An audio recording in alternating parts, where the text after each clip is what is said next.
गर्मी की वो शाम थी जब मैं अपने शहर के सबसे पुराने और शांत लाइब्रेरी में बैठा था। किताबों के बीच अपना समय बिताना मुझे हमेशा सुकून देता था। एक पुरानी किताब को पलटते हुए मैंने महसूस किया कि लाइब्रेरी के कोने में कोई बैठा है। उसकी आंखें किताब पर थी, लेकिन वो शायद पढ़ नहीं रही थी। ऐसा लग रहा था जैसे वो किसी गहरी सोच में खोई हुई हो। माफ कीजिएगा, मैंने धीरे से कहा। क्या आप ये किताब ले रही थीं? उसने ऊपर देखा। वो एक पल के लिए ठहर गई। उसकी आंखें जैसे सवाल कर रही थीं। नहीं, उसने मुस्कुराते हुए कहा, आप ले लीजिए।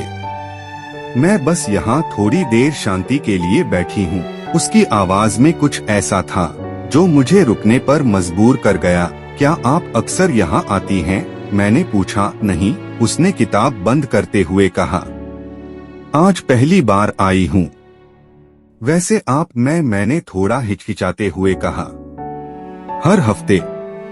ये मेरी पसंदीदा जगह है। उसके बाद हमारी बातचीत शुरू हुई।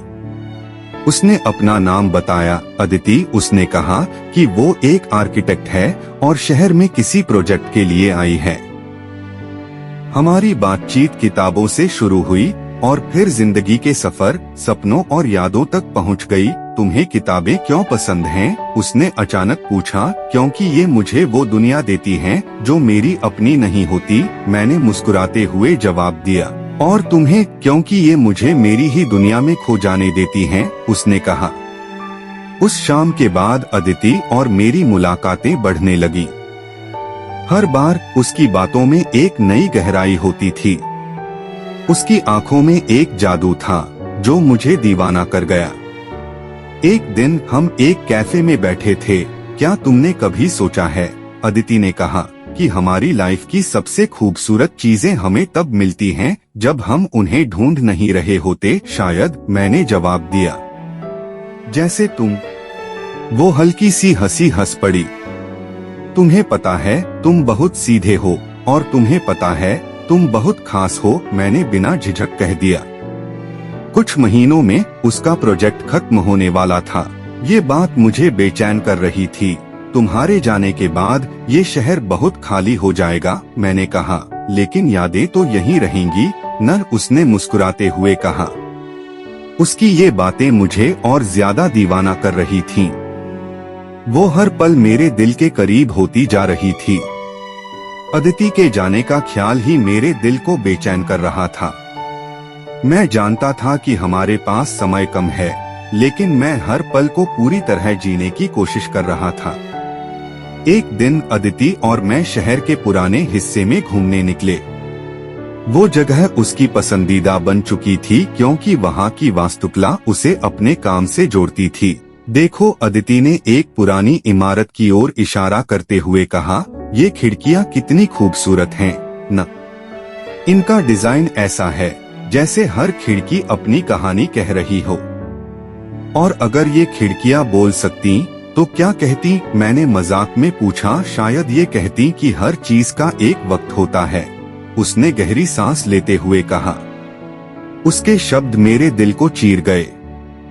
मैंने समझ लिया कि वो मुझे याद दिलाना चाह रही थी कि हमारा वक्त खत्म होने वाला है। अदिति, मैंने थोड़ी देर चुप रहने के बाद कहा, तुम्हारे बिना ये सब अधूरा लगेगा। वो रुक गई और मेरी तरफ देखा। उसकी आंखों में एक गहरी चमक थी, जैसे वो कुछ कहना चाह रही हो लेकिन कह नहीं पा रही थी। कभी कभी अधूरापन भी खूबसूरत होता है, उसने धीरे से कहा। उस रात मैं सो नहीं सका। उसकी बातें, उसकी हंसी, उसकी गहराई सब मेरे दिल में गूंज रही थीं। मुझे एहसास हुआ कि मैं उससे कुछ कहना चाहता हूँ, लेकिन डर रहा था कि कहीं ये उसे खोने का कारण न बन जाए। अगली सुबह मैंने हिम्मत जुटाई और उसे बुलाया। क्या तुम आज शाम मिल सकती हो? मैंने पूछा। क्यों नहीं? उसने सहजता से जवाब दिया।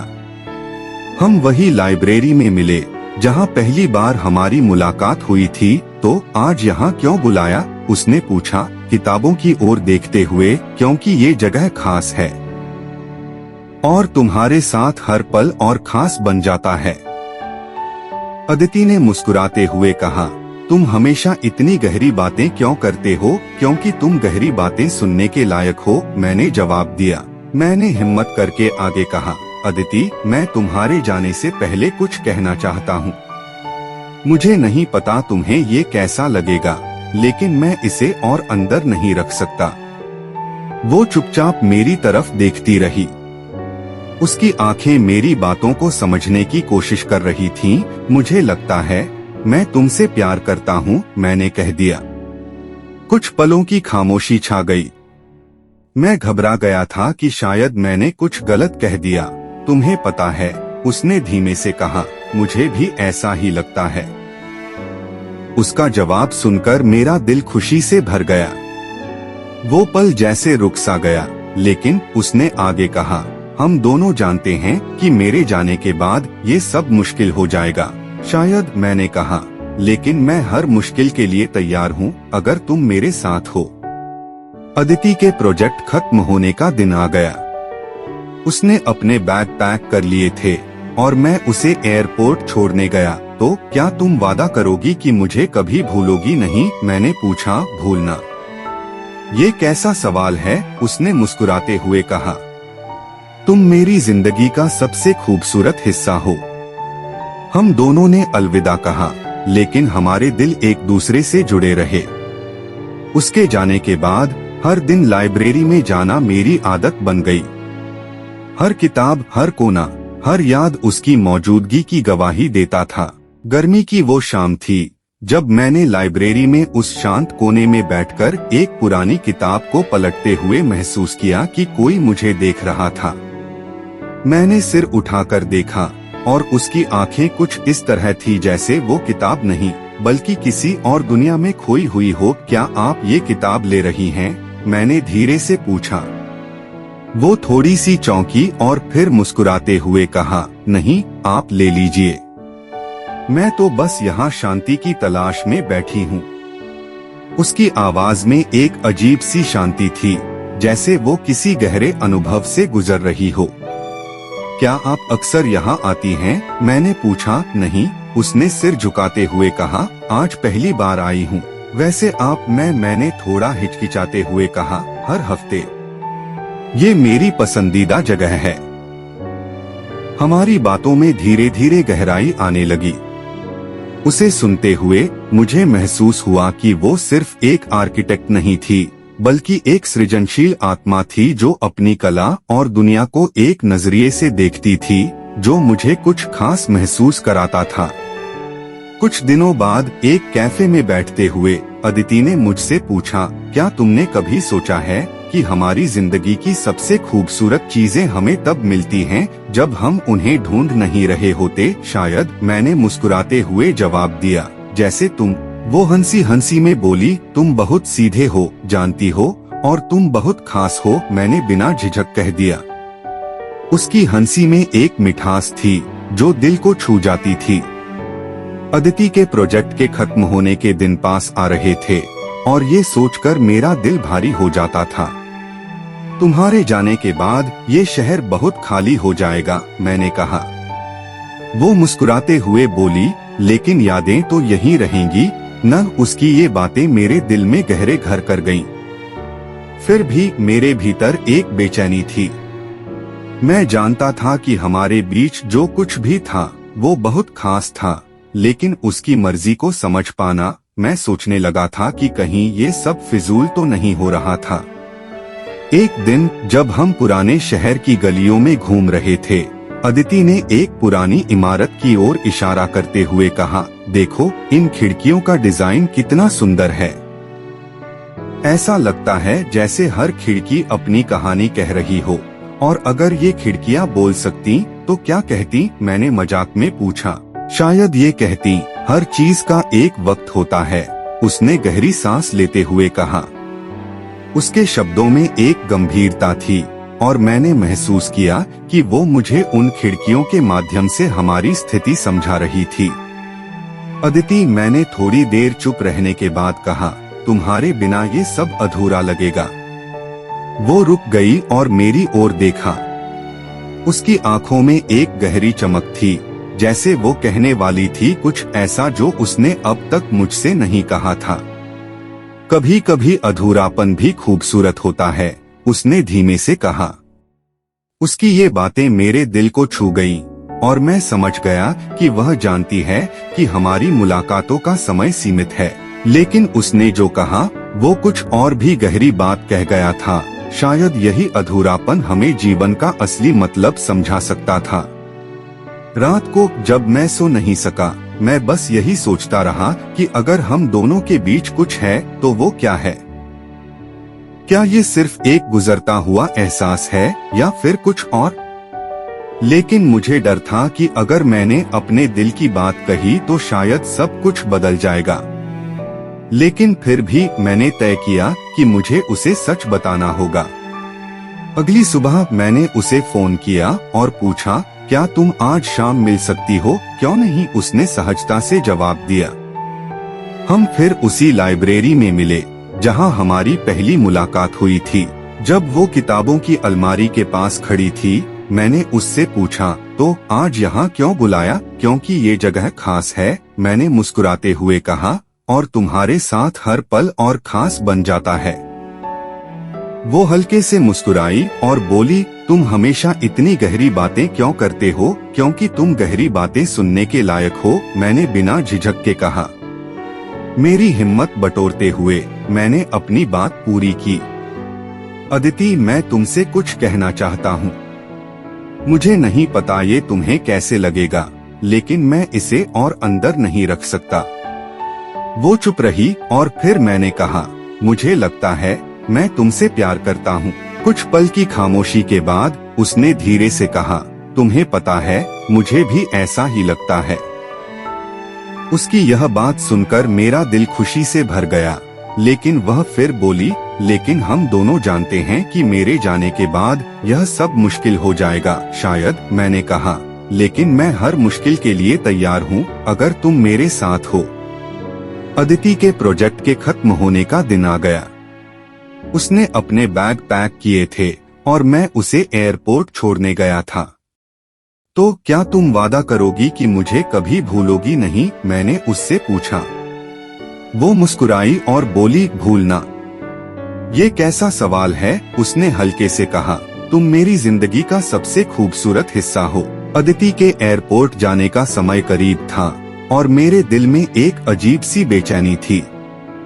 हम दोनों के बीच एक अनकहा सा रिश्ता बन चुका था, लेकिन वक्त की रेत ने उसे अपने कब्जे में ले लिया था।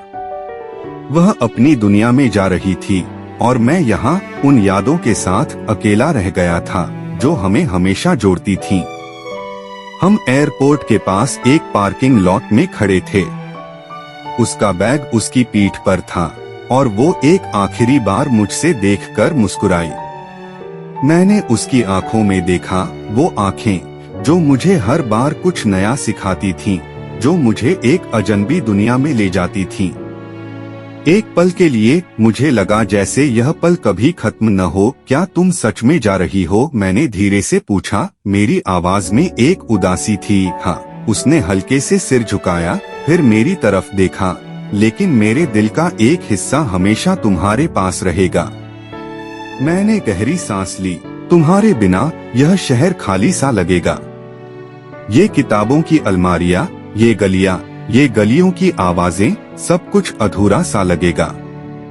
वो थोड़ी देर चुप रही, फिर मुस्कुराते हुए बोली, तुम्हें क्या लगता है हम दोनों के बीच सिर्फ किताबों और लाइब्रेरी का रिश्ता था? उसने मेरी आंखों में देखा, जैसे वो मेरे दिल की बात समझ रही हो। हम दोनों की मुलाकातें, हमारी बातें, ये सब किसी और ही दुनिया का हिस्सा लगने लगा था। और सच कहूँ तो मुझे भी तुम्हारे बिना यह सब अधूरा सा लगेगा। मैंने अपनी आंखें बंद कर लीं और जब उन्हें खोला तो उसके चेहरे पर एक नजर और देखी जो मुझसे ज्यादा कुछ कहने की कोशिश कर रही थी। अगर हम दोनों के बीच कोई अधूरापन है, मैंने धीरे से कहा, तो क्या वो अधूरापन ही हमें पूरी तरह से जोड़ता है? वो चुप रही। कुछ पल के लिए वह खुद में खो गई। फिर उसने धीरे से कहा, कभी कभी अधूरापन भी बहुत सुंदर होता है। जब तक हम उसे अपने अंदर स्वीकार कर लेते हैं, तब तक वो हमें संपूर्ण बना देता है।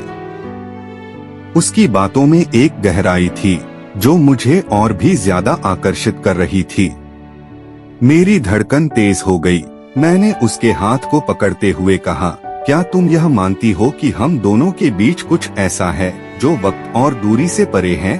उसने मेरी तरफ देखा और हल्के से हंसी के साथ बोली, कभी कभी हमें सवाल नहीं बल्कि जवाबों की तलाश होती है। और तुम्हारे साथ बिताए हुए हर पल ने मुझे यह एहसास दिलाया कि मेरे लिए तुम खास हो, तुम मेरी दुनिया का हिस्सा हो। अदिति के चेहरे पर एक हल्की सी मुस्कान आई। तुम मुझे कभी नहीं भूलोगे, है ना? मैंने पूछा, अब एक आखिरी बार उससे वो शब्द सुनने के लिए जो मेरे दिल में थे। भूलना? उसने हंसते हुए कहा, यह तुम्हारा सवाल नहीं था, ये तुम्हारी जिंदगी का सबसे खूबसूरत सवाल था। तुम मेरी जिंदगी का सबसे खास हिस्सा हो। हम दोनों ने एक दूसरे को गहरी नजर से देखा, जैसे हम दोनों के दिल एक दूसरे में समाहित हो गए हों। समय मानो ठहर गया था और उस क्षण में किसी भी शब्द की जरूरत नहीं थी। अदिति ने धीरे से बैग उठाया और मुझे गले लगाया। अब तुम मेरे साथ होते हुए हमेशा मेरे साथ रहोगे, उसने मुस्कुराते हुए कहा। याद रखना, हम कभी भी एक दूसरे से दूर नहीं होंगे, चाहे कितनी भी दूरियां आ जाएं। उसके गले लगने पर मैंने भी उसे कसकर पकड़ लिया, जैसे मैं उसे कभी खोना नहीं चाहता था। जब हम एक दूसरे से अलग हुए तो उसकी आंखों में एक गहरी चमक थी जो मुझे हमेशा याद रहेगी।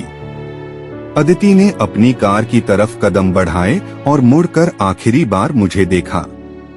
उसकी आंखों में जो हल्की सी नमी थी वो जैसे मुझे बता रही थी कि हमारे बीच कुछ अनकहा सा रिश्ता था जो शब्दों से परे था। उसने मुझे बिना कुछ कहे अपनी मुस्कान दी और फिर कार में बैठ गई। मैं वहीं खड़ा रहा, उसकी कार को जाते हुए देखता रहा। दिल में उसकी बातों की गूंज, उसकी मुस्कान और हमारे रिश्ते के वो पल घूम रहे थे। यह सब जैसे मेरे दिल में किसी खूबसूरत याद की तरह बस गया था। कुछ ही देर में उसकी कार आखिरी मोड़ पर मुड़ गई और फिर गायब हो गई। मैं वहां खड़ा रहा उस पार्किंग लॉट में अदिति की यादों के साथ, और मुझे एहसास हुआ कि कभी कभी हमें किसी का साथ या उनकी मौजूदगी नहीं चाहिए होती, बल्कि उनकी यादें और वो पल हमारे साथ होते हैं।